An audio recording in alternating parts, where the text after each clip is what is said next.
welcome back to the channel and happy Thanksgiving. I think it's supposed to call it, Thanksgiving. Posted a video last night, worked late, couldn't get it out. So now we got a Thanksgiving video. So thank you for joining, thank you for watching my video. If you're watching on Thanksgiving, if you're watching past Thanksgiving, hope you had a safe Thanksgiving and a safe and expensive Black Friday shopping and Cyber Monday. So today is the accessories video. I went back, I've never done an accessory video, so I thought it'd be kind of different, kind of cool to show you guys some accessories that I think is very important in my boat. Or over here in this giant mess wall. So let's get into it. So first thing first, you guys have known, me and Aaron just talked about these Bass Pro bags, but it's what's in the bag is what I'm talking about. And it's not even the line, it's these little line tensioners, what you want to call them. If you saw my storage video, you saw my big Plano line management box. All my line have these. So what this does is keep tension on your line, so you can pretty much do this with your line. I don't know if you can see it, but my line's sticking out of the hole. So it's not taped. So I'm ready to go. I have to peel it off, tape it, make sure it doesn't keep pressure, doesn't fall off. It's already tensioned. I just pull out what I need. I tie my knot, and then I just reel what I need. Keeps tension on all my line. So this is the Plano one that comes in the box. I think these are Arsenal bands. I don't remember. I honestly don't think it really matters. I'm going to be getting some from Evolution. I'm going to pick some up from Evolution. So it doesn't really matter. Just whatever band. Bass Pro probably sells the cheap version. But those, especially if you have like loose spools like this, you can keep tension and your spools are still kind of available for you. So when you're ready to grab them, spool up, they're ready to go. So line, well, we need to take care of our rods and reels as well. So I did forget to grab it from the house. I don't feel like walking back in grabbing it, but the way I clean my rods, so especially cork, you know, this is a Kaigi. I didn't use this thing since the spring, but it's all dirtied up from about a month worth of fishing.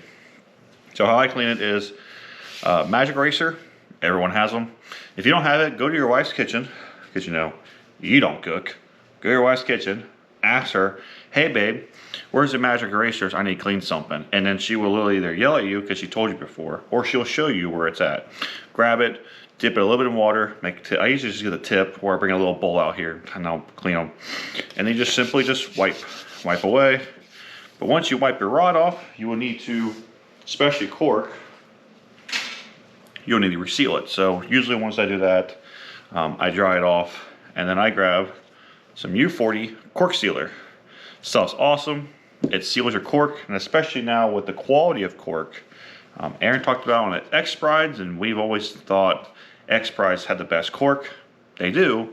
It's just the quality of Gary Dobbins talked about a ton about the quality of cork going down. So U40 it doesn't make it perfect still. You're still gonna have the filler fall out. You're still gonna have issues with your cork, but the U40 kind of helps preserve the filler as best as possible.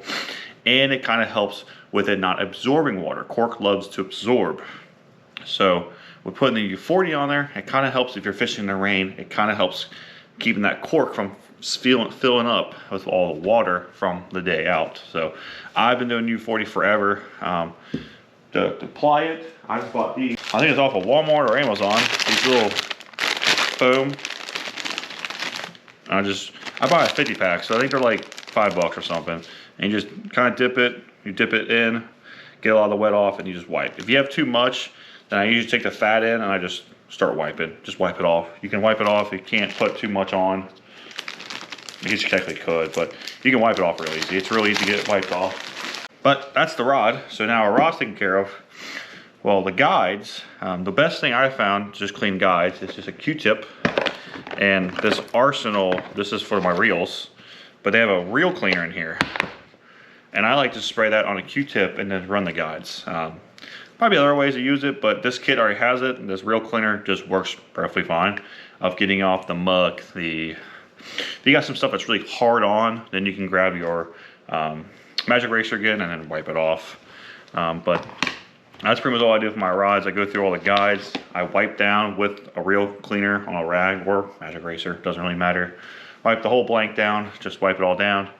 I take that and I clean my guides, clean the frame, clean underneath the frames, just to make everything back to perfect shape. I only clean my stuff really once a year. If I see a reel or rod looking pretty nasty, then I will take it apart mid-season, but typically I just let it rock all year, and then I take my reels completely apart. You guys saw a video last year of me cleaning my reel, actually beginning of this year, cleaning my reels. So I take my reels completely apart, re-clean them. So speaking of reels, we're on reels now, this Arnett. I think that's how you spell it, Arnett, A-R-D-N-T. This is their reel cleaning kit. I have multiple of these. One, they're cheap. I think the kit's like 15 bucks, but you get a toothbrush, that's gone, reel cleaner, reel butter, and reel oil. So you get your cleaner, your grease, and your oil. They throw in a little screwdriver, flathead, and Phillips. And they usually do, it's not like Q-tips, it's like a foam tip, but they send those as well. And you can get these kits. I got these back when Shop Carl's was still really very big. I think I paid like $5 for them. I bought like 5 kits. But it's really good. I haven't had any issues with the oil, haven't had any issues with the grease failing. If you ask another person, they're gonna tell you to use this grease, that's fine. You can use that grease. I just never had an issue with this. And I've been using it on my reels for years and running them. Haven't had a lick of issues. Oil-wise, you can use the Arnett oil. Or, I mean, I've gotten Lose oil shipped to me from in the boxes. Shimano usually ships you oil. But also a couple years ago, I started using this Hyper Speed bearing lube from Lucas and Lose. It's got a little needle on it, so it's a little bit easier to apply. But for a reel wise, that's pretty good oil. But like I said, I really can tell any major difference. I think it really just, if you clean them and you apply something, it's fine. I mean, I'm not real technical, and I think it's like Daiwa Star Grease is what everyone recommends, and then Shimano Lube. But whatever you got, it's better than nothing. But I like the Arnett kit. Like I said, I used that for years and years. I switched to these oils whenever, but I love, just at the end of the year, take your reel apart, completely clean it, put it back together, you'll be fine. But like I said, I have a video of me showing it, but if not, Tackle Junkie and I think Debo both have like in-depth, way better in-depth video than I do, so definitely check their videos out if you need more of an in-depth look. So, our rod's clean, our reels are clean, we have our tension spooler thing for our line, so now we have line put on. Oh wait, we don't have line put on because it's going to be kind of a pain in the butt to try to have your spool, and it's going to be running around. So what I use to spool my reels up is this little Berkeley thing. So in my compartment, I just open my lid up and I just slide it into the compartment, hook my spool up, and then reel. So this is what I like to use for my line on my poles. I'm changing my garage up this winter, so I think I'm gonna mount like Tackle Junkie did. He put like a bolt or something, and he did like levels of it. I'm gonna do that because I buy a lot. I'm gonna start buying a lot more bulk spools next year, and I'm gonna hang them on the wall, and I can just walk over, spool it up, move on with life. So, but that's how I do it. And I also keep that in my boat a lot of times. It's over there. I just spooled a reel up the other day. But I keep that in my boat, so I blow a reel up, and I don't want to swap the reel out. I can cut the line off. I can grab that, put it in my rod locker, swap a line real quick, and then move on with life. But because I'm swinging rods and reels I have, I usually just take them, put in the locker, grab another rod, and go. That's why if you notice, especially in the rod arsenal video, I carry a lot of medium heavies. It's just a standard rod length or rod power that just works for me to do everything. So, but that's how I do it. So, our rod is now ready to fully go. So now we need to get in the water and fish. So, but the fish ain't biting what we're throwing, so we need to cut or change our line out or change our lure out. These are from Bass Pro. These are XPS braided scissors. Me and Aaron got these for free. Last year? I think last year or 2 years ago. I can't remember. We got them for free. Wanted to show up with your little Bass Pro credit card and we'll give you free items. But this is their braided scissors. This thing has been still cut and braid. It's a year old. So I think they're like $5. Really solid braided scissors. I have other scissors I've had for years. That's still kind of cut, but those are really, really solid. Bite is even tougher. So when you throw a wacky rig, and everyone knows you put a little O-ring on, throw it out, first bluegill bites it and rips it in half. Well, get yourself an Arsenal band, not sponsored. I would actually love to be sponsored by Arsenal just for these bands, but these bands are awesome. This is their tool, and these are the bands. So you put it on the tip, open it up, slide your soft plastic through, Ned bait, crawl, doesn't matter, and then you can release it, and then the tube will be on it. I should have grabbed the chartreuse one, but if you can see how much wider I'm holding it. So by doing that, when you apply your hook through it, it's a lot more spread out pressure onto your soft bait, especially Cincos. You'll go from, Aaron will go through a Cinco of fish, 2 Cincos of fish, to 5 Cincos of fish, 6 Cincos of fish. I mean, there's still times that these don't help that much, and it's like 2 fish. But there's been times like 6 cents clout, and I'll go like days on the same clout, and this thing's just holding on. I mean, I need to take a picture next time, and it's like half of my plastic is gone, but the band is still holding it, and that's just the power of that Arsenal band. I think VMC makes one. A couple other people make these bands, so I think these bands are really, really nice. I will say for Nico rigs, I still prefer just an O-ring, but for wacky rigs, these are absolutely incredible to use. And like I said, and they make multiple sizes. They do say on their website or on Tackle Warehouse what size to go with, what plastic size. So I think I use 5 and 7 millimeter if I remember right. But check their website out, check them out on Tackle Warehouse, and they will tell you what size to get per your plastics. Now, we caught a fish, but it's hooked a little deep, or it's got teethers. You don't want to get teethers munching on you, so you need some pliers. Honestly, hands down, my favorite plier I bought is these guys. These are the Rapala. I think it's a 5-inch. That can't be 5 inches, right? 7. It looks average, average size. It seems pretty average. But these are awesome. So normal pliers like these. If I'm trying to get a hook out of you, my big ass fucking ugly hands are in the way. So it's a little harder to get this in there and get the lure out. With these, my hand can be right to the side, and I can go right down, grab, twist. They lock on really, really good. I haven't had a lot of slippage issues with these things. If I remember, I think they're on the pricier side. I think they're like 30 bucks or something, 40 bucks. Don't quote me. But everyone sells them. Tackle Warehouse, Bass Pro. But even if you don't want to buy a brand, I bought some casting, and I forgot to try them out, but I bought this crazy attraction, but it's the same concept. Come from the side, reach down, grab it, but this is a whole bunch of stuff going on this guy. But same concept. You don't have to spend a ton of money on this stuff if you don't want to. There's a bunch of brands, but anything with an angle, that angle, you can see straight on angle, just anything with an angle, I would definitely recommend over the standard pair of pliers. So we use a wacky rig, and now we caught our personal best bass. It could be 2 pounds. It could be 10 pounds. Who cares? It's your personal best. Who cares what the other people are posting online or what people are saying? Who cares? You're fishing. Don't care. I don't give a shit. No care in the world. Logan, all you do is catch dinks. I'm out fishing. This is my drug. This is how I relax after a rough work week or stuff on my mind. I go fishing.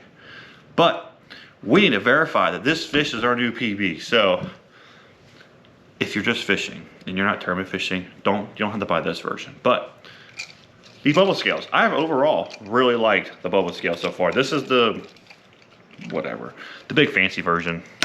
So you turn it on, it's got the big screen. I did buy, oh look at that, oh, 313. But the best thing, so if I want to delete that fish, I hold clear and go. But I did buy a protective screen. Bubba doesn't sell them. I just went on Amazon and bought like protective screen. And then this one was a cutout. So I literally just cut it out, stuck it on, been on there for years. You can either do the rechargeable batteries, which I have, or the battery pack. I think it's like AA or AAA. I do have that. But they're just really nice. You grab it, hook onto your fish, pick it straight up. It will eventually, if I can hold, anyway, it doesn't matter. Eventually it'll hold out. If you need it to lock early, you can hit the lock button, or once it does lock out, you just hit the center button. And then it gives me a spot for 8, but I only do 6. So then it color codes it. I have the bubble call system, so I just match red to red, blue to blue, blah, blah, blah, for my numbering system. But overall, it's a really, really nice, it's real sturdy, really nice scale. They are outrageous in my opinion, I think. But if you're in tournament fishing, I would highly recommend it. If not, they make a new light version, and it's literally just a weigh one. I think they're 70 bucks. Don't quote me. I think they're 70 bucks. But that's also a nice, really nice one if you just weigh fish and that's all you're doing. So, but I would recommend the bubble scale. I know some of the bubble stuff's a little overpriced, but I think that scale's really, really nice. And I do scales for a living, so I check that scale twice a year, once a year, and it's been holding its cow really, really well. So it's still accurate. So okay, so I should have done that first. So I'm looking over here at my other stuff, and I think I done this list a little wrong. I try to be funny. Oh well. Anyway, next thing. So next thing we got is you need to store your rods. Everyone just needs to buy rod sleeves. And I think honestly at this point, I think Evolved has really knocked it out of the park. I love this. So this is a hard, so if you have a crankbait sitting like right here on your rod, it won't penetrate this. Nice elastic, adjustable for your reel. They make different lengths. This is a spinning regular, but they make all the way up neoprene with a protected tip. So I think overall they're really, really nice. They're a little more pricey, of course, like everything else. But Hamilton actually has those in stock right now. They're 20% off. But if you find a better deal somewhere else, I completely understand. Best deals are always the best. But Hamilton has those in stock. They got a bunch of different lengths. And the casting, I can't remember if the spinning has, I think it might just be regular and log, I think, on the spinning. But check the website out or check out Evolve, and it will tell you regular size is 7 foot to this, shorts this to this, longs this to this. So just check the website out to verify. Make sure you buy the right ones. And they come in lots of different colors. So you're gonna one day need this. I never thought I'd need to. But you guys know I bought a brand new Bass Pro AGM battery, and about 6 months in, it died. So I had a jump pack, I had to jump it to get my motor back up and running, to get back to the boat ramp and swap it out. So this is the Nikon, Noco. This is the GB20 Boost. So this is just this in my boat. I charge it up every couple weeks. I just throw in a charger overnight, but if not, I can charge on my boat. But overall, this is really, really sweet. I can still charge USB stuff out here, charge it or charge. And then my jump pack's over here. Comes a nice little baggie. So I just leave everything in this bag and leave it on my boat. But you might not think you need this, but one day you're gonna be perfectly fine. Like the day the battery died, didn't have an issue for ever since I installed it. And then one day I'm out and I'm just cruising, fishing in there, and he's just like, "Hey, your battery's reading 11.7 in your graph." I'm like, it's nothing unnormal. I've had my graphs drop below 12 before. And all of a sudden here, beep, beep, beep, low voltage, it's reading 9. It just dropped off. So jump it. So make sure you have a jump pack in your boat. I think those are like 100 bucks, I think, 80 bucks. I can't remember top of my head, but any jump pack will be just. Another thing you need, especially if you're a bass boat or a kayak, if you're a bank guy, you won't need it's not as important. But if you're a boat guy, you would need a life jacket. I've been rocking this little guy. It's the Bass Pro 40 Auto. I know I gotta get a new canister for this. I think it officially is this year. I think it's this year or next year. I think it's this year. The canister's bad, so. But it's nice and soft, nice and easy just to throw over one. And then I got my kill switch attached to it. So when I put that on, it hooks right to my boat. So if I do fall out, it will auto deploy, pull me up, and also will shut my motor off. But if you don't like that, I know some people are going back to the standard big guys. I don't have any. I think the ones in my boat are just like basic Bass Pro ones. But that's what I rock in my driver's seat when I am running in the lake. Last thing, so once again, trying to make this video 20 fucking years long, is my net. I don't like using nets. I'd rather just boat flip everything or just get down there and grab the fish. But there's time you need a net. I probably should use that more often, but this is the net I bought last year after mine broke on the first term of the year. This is the Ego Slider S2. If I remember right, I think this is one of the bigger frames. Look at that. It's so, I got a big ass head. And that thing will catch me. Look at that. But nice and deep as well. So if you need sometimes people don't like this because it's a lot of drag. So usually I'll go like that and then dip. And once I get in the water, I'm underneath the fish, then I'll let it go. But it's nice and deep, so there's no way the fish will jump out. It's nice and deep. But the slider is this one button and it just slides right out. And extends very, very far. If you're fishing with somebody, I slide all the way out because 2 hands is really easy. One hand, a little bit harder to control. So when I'm by myself, I usually leave it all the way collapsed. And then I just do like this kind of motion and scoop it. But overall, honestly, really incredible knot. Is that a plastic coated one? It's supposed to be good for the fishies. It's supposed to be good for scales and their oils. So that's why I rock that one. But overall, it's a really nice net. I think I got that on sale at Bass Pro last year. And I think it was still well over $100. But honestly, I think it's well worth it. When I use it, I got a lot of confidence knowing that I have a really wide net. Yes, more drag, but tipping fish for myself, so I put the net in the water and I'm using my rod to pick the fish and get him into the net. So by myself or with Aaron, I think it's so easy to tune in. Wow, just get them out. And like I said, I like how deep it is. That's really why I bought it, was how deep. And because of the size, because you can get deep nets, but they get really, really wide. So I thought it was a nice trade-off for wideness and deepness. I thought it was really, really perfect for bass, walleye, catfish, really anything. So anyway, so hope you guys enjoyed this video. I did get off a little tirade. I was trying to make it kind of funny and like go through all the steps, but I try to make them enjoyable. But anyway, all this stuff, I think Hamilton's got some of this stuff. I know they got the bubble scales. I don't think so there were pliers, but like I said, those pliers wise, just get anything that's right. There's something that you can grab and it has that angle. Just anything like that is perfectly fine. But make sure once a year you clean your reels. I know you're supposed to clean them more often, but I literally do a deep clean once a year. And that's really it. So hope you guys enjoyed the buyer's guides, bets of, whatever you want to call these things. Hope you guys really enjoyed it. Sunday be back to normal fishing content.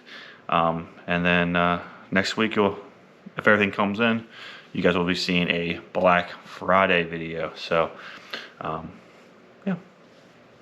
Hope you guys enjoyed. If you'd like to support the business and support me, all their contact information will be in my subscription. But until then, please like, comment, subscribe, and I'll talk to you soon.